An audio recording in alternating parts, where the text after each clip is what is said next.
আপনি বানানোর কথা বলতেছেন, এগুলো পুরোটা বানানোর কথা বলতেছেন। আপনি আমাকে প্রমাণ দিবেন।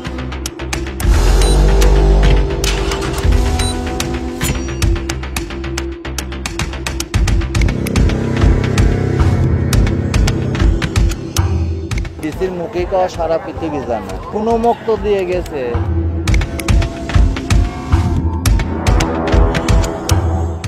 জায়গা আছে, 4,000 লাগে আমার 4500 টাকা দিতে হয়েছে।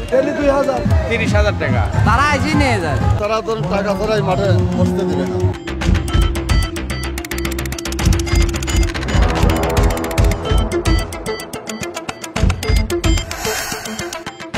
নুসরাত তাবাসসুমের বরাবর 57 থেকে 60 লক্ষ টাকা নগদ হস্তান্তর করেছে।